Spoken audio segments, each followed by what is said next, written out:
नमस्कार, आपके साथ हूं मैं खुशबू मनोरमा मिश्रा। न्यूज नेशन के डिजिटल प्लेटफॉर्म पर आप सभी का बहुत स्वागत है। और आज जिस मुद्दे पर हम बात करेंगे वो बेहद अहम है, क्योंकि लगातार महाराष्ट्र चुनाव में जो तमाम राजनीतिक दल है वो काफी एक्टिव हैं। प्रधानमंत्री मोदी खुद बहुत ज्यादा एक्टिव हो चुके हैं, लगातार वहां पर अब जनसभा हो रही है।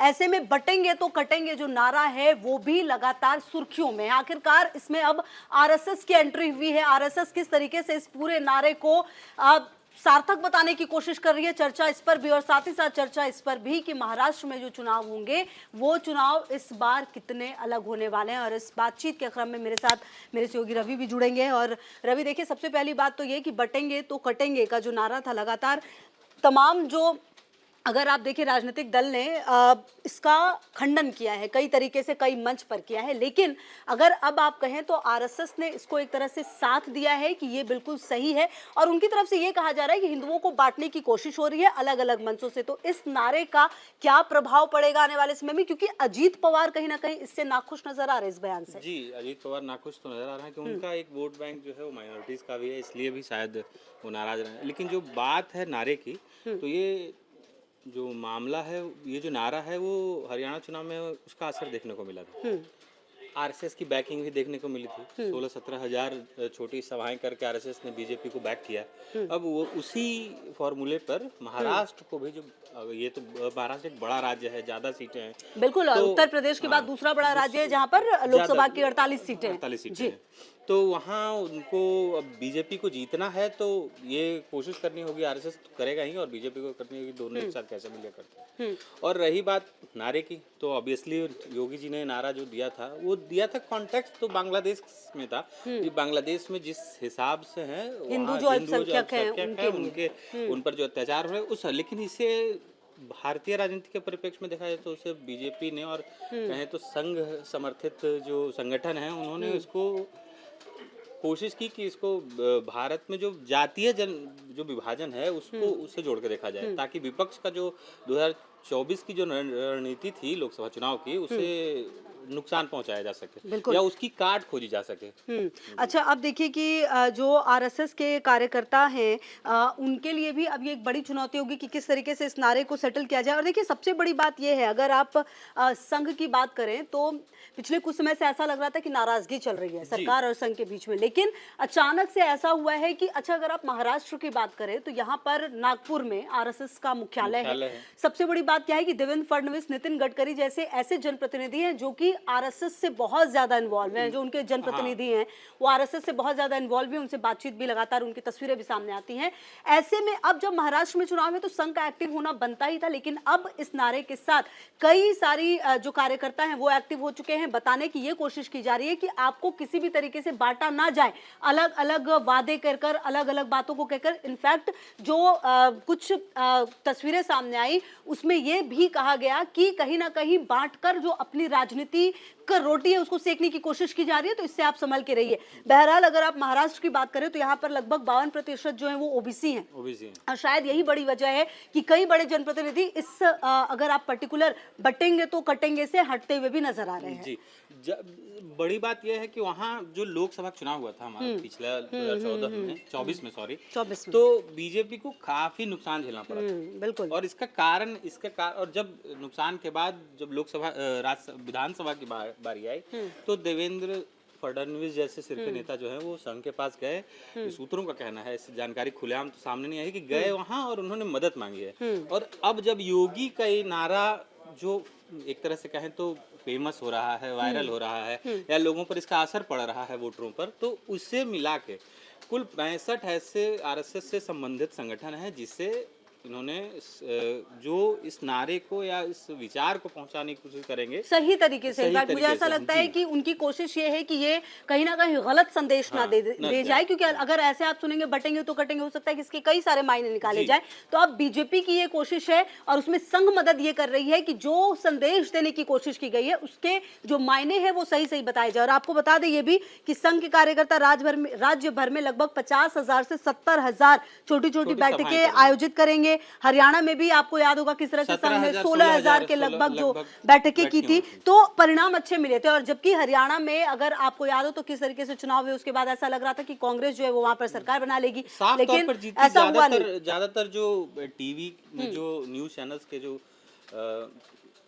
चुनाव से पहले जो अनुमान थे वो यही थे, या ज्यादातर जो एजेंसियां हैं जो ये मामले देखती हैं उनका भी अनुमान था कि कांग्रेस साफ तौर पर जीत रही है और बीजेपी कहीं नहीं है। बिल्कुल एंड मोमेंट पे तमाम चीजें बदल गई, एंड मोमेंट पे संघ का जो है वो साथ मिला और उसके बाद जो तमाम चीजें भी वो हमने देखी। बहरहाल अगर आप महाराष्ट्र की बात करें तो कुछ चीजें महाराष्ट्र के चुनाव में आपके लिए जानना जरूरी है। जानना जरूरी ये है कि पिछले विधानसभा चुनावों को अगर आप छोड़ दे तो इस 5 साल में 3 मुख्यमंत्री इस महाराष्ट्र ने देखे हैं। साथ ही साथ जो सबसे बड़ी चीज शिवसेना जो है वो बढ़ चुकी है, तो सेना बनाम सेना है, एक तरफ उद्धव है, एक तरफ एनसीपी पवार बनाम पवार हैं, और साथ ही साथ भाजपा और कांग्रेस है। तो कहीं ना कहीं ये जो पूरा चुनाव है एक तरीके से बढ़ चुका है। बहरहाल इस बार ये भी तय हो जाएगा जनता की वोट के साथ रवि कि आखिरकार जनता क्या सोच रही है, वो किसे असली शिवसेना मानती है, किसे असली शिंदे गुट मानती है। तो कहीं अच्छा एक बात ये भी देखिए बहुत इंपॉर्टेंट हो जाता है ये कि आप कितना लाभ ले पाएंगे, क्योंकि अगर आप महाविकास आघाड़ी की बात करें तो उनके पास कमजोरी एक ये चीज हो जाती है कि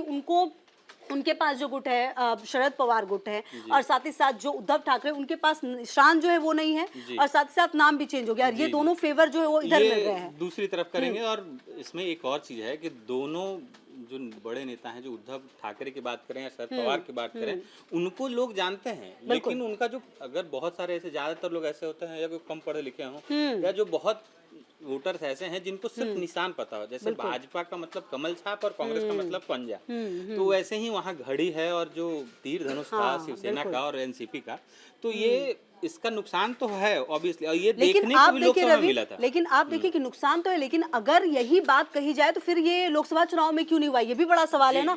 आप देखिए कि लोकसभा चुनाव की अगर आप बात करें तो महाविकास आघाड़ी ने काफी अच्छा प्रदर्शन किया है, खास करके शरद पवार के गुट ने तो बहुत ही अच्छा प्रदर्शन किया है। तो ऐसे में कांग्रेस ने बहुत अच्छा, हाँ बिल्कुल, कांग्रेस के पास तो चलिए कांग्रेस के पास तो उनकी तमाम चीजें थी, लेकिन अगर आप शरद पवार गुट की बात करें या उद्धव गुट की बात करें तो उन्होंने बहुत अच्छा प्रदर्शन किया। तो ऐसे में बहुत बढ़िया प्रदर्शन किया, और अभी लोग वो उनको उम्मीद होगी कि विधानसभा चुनाव में भी उससे और अच्छा प्रदर्शन करें। लेकिन एक चीज जो है आरएसएस यहीं पर आया है कि जो उनकी तरफ से विपक्ष की ओर से जो बातें जिसका फायदा विपक्ष को मिला, संविधान की बात हो या फिर जो पर्चे भरवाने की बात हो कि हम आपको ये दे, मतलब जो अलग अगली योजनाओं के कि हम जीतेंगे तो आपको ये देंगे, उसका काट निकालने के लिए भी ये एक आरएसएस की ये जो संगठन आरएसएस का पूरा है वो उसका भी काट निकालने की कोशिश करेगा ताकि बीजेपी को नुकसान बिल्कुल। और अच्छा अगर आप जेपी नड्डा की बात करें तो याद होगा वो उनका बयान जो लोकसभा चुनाव के दरमियान आया था, बिल्कुल उन्होंने ये कहा था कि अब जो पार्टी है वो बहुत स्ट्रांग हो चुकी है, और साथ ही साथ उन्होंने ये कहा था कि निर्भरता नहीं है संघ पर। लेकिन आप देखिए कि उसका खामियाजा किस तरह से भुगतना पड़ा। उत्तर प्रदेश जैसे राज्य की अगर आप बात करें, महाराष्ट्र जैसे राज्य की बात करें, बड़े बड़े राज्यों में आप गिरे और ऐसे गिर गए कि फिर आपने अकेले आप सरकार नहीं बना पाए, आपको सहयोग लेना पड़ा। हालांकि आप अच्छे थे, 240 सीट कम नहीं होती, लेकिन जो बहुमत का आंकड़ा था वो आप छू नहीं पाए तीसरी बार। तो ऐसे में इसमें मैं एक बात ये कहना चाहता हूँ, बीजेपी के पास जो 30-32% जो कंफर्म वोटर है, जो उसका वोट बैंक कहा जाता है, वो वैचारिक है, वो जाति या बाकी चीजों को देख के नहीं करता है, वो वैचारिक है, वो अपने विचार से है। जो आरएसएस का विचार है, आरएसएस के जो विचार हैं उससे प्रभावित होकर वो बीजेपी के साथ रहता है। बहुत सारे स्वयंसेवक आरएसएस के बीजेपी में जाते हैं, कुछ लोग परमानेंटली चले जाते हैं, कुछ लोग कुछ समय के लिए जाते हैं। तो जब आप ये कहते हैं तो आपका कार्यकर्ता प्रभावित होता है कि हम आरएसएस पर या निर्भर या किसी संगठन पर निर्भर नहीं है। बिल्कुल, ये अपने आप में बहुत बड़ा बयान है, ये बहुत बड़ा बयान है अपने आप में। और शायद देखिए ये बात बीजेपी को बहुत अच्छे से समझ में आ गई कि कहीं ना कहीं जो ये बात कही गई है उसका असर किस तरीके से हुआ, आप किस तरह से लोकसभा चुनाव में प्रदर्शन रहा। और ऐसे में महाराष्ट्र जैसे राज्य में जहां पर संघ बहुत ज्यादा एक्टिव है, सबसे ज्यादा एक्टिव आप सोचिए, जो मुख्यालय ही वहां पर है, और जब बड़े बड़े जनप्रतिनिधि जो है उनका किस तरीके से संबंध है, तो ऐसे में ये बात बहुत पहले ही भान लिया गया था, और इसीलिए शायद अब आरएसएस इस तरीके से एक्टिव हो गई है इस चुनाव में। उसके बाद बीजेपी नेताओं को ये कहना पड़ा कि हमें आपकी जरूरत है। बिल्कुल, और कहना पड़ा, और शायद यही बड़ी वजह है कि अब बहुत ज़्यादा एक्टिव हो चुकी है पार्टी, और महाराष्ट्र में देखिए जीतना बहुत ज़्यादा ज़रूरी है। ज़रूरी इसलिए क्योंकि आप हरियाणा चुनाव ज़रूर जीते हैं, लेकिन कहीं न कहीं लोकसभा चुनाव में जिस तरह से महाराष्ट्र में आपका प्रदर्शन रहा है, वो कहीं न कहीं ये बता रहा था कि जनता की सहानुभूति कहीं न कहीं अभी भी उद्धव गुट के साथ है, कहीं न कहीं अभी भी शरद पवार के साथ है। तो ऐसे में क्या वो सहानुभूति जो है वो वापस ले पाएँगे? एकनाथ शिंदे की अगर आप बात करें, अजीत पवार की बात करें, ये देखना अपने आप में काफ़ी महत्वपूर्ण रहेगा। जी, पिछले दिनों कुछ योजनाएं भी लाडली बहना हाँ। से मिलता जुलता चला है, वो लाडला भाई चलाया है, एक तरह से चलाया है, तो इसका भी असर पड़ेगा। लेकिन अभी जो कोशिश है बीजेपी और आरएसएस या बाकी तीनों जो दो पार्टियां उनके साथ हैं, उनकी कोशिश है कि हम ज्यादा से ज्यादा तो लोगों तक पहुंच सकें और उनसे वोट उनके अपने खाते में कर सकें। बिल्कुल, अभी सबसे ज़्यादा यही तैयारी होगी, और अब ये बटेंगे तो कटेंगे के साथ जिस तरह से प्रधानमंत्री ने भी इसमें कहा एक है तो आगे बढ़ेंगे, तो ऐसे में ये देखना बहुत ही महत्वपूर्ण होगा कि किस तरीके से इस बयान का असर होता है, किस तरीके से संघ अब इस बयान को सामने लेकर क्योंकि आ चुका है, तो जिस तरह से छोटी-छोटी सभाएं होंगी उसमें इस बयान को किस तरीके से रखा जाएगा। और साथ ही साथ ये भी कि आने वाले 20 तारीख को, मतलब 20 नवंबर को जब चुनाव होंगे और जब जनता अपने वोट बूथ तक पहुंचेगी, तो उनके मन में क्या होगा, क्या वो मुद्दे होंगे जिस पर वो वोट दबाने वाली है, क्या वो नारा उनके जहन में होगा, और क्या आरएसएस इसको पूरी तरह से कवर अप कर पाएगी, नजर इस पर भी रहेगी। बहुत शुक्रिया रवि, आपका भी बहुत शुक्रिया। न्यूज नेशन अब व्हाट्सएप पर खबरों के ताजा अपडेट के लिए न्यूज नेशन के इस क्यूआर कोड को स्कैन करें।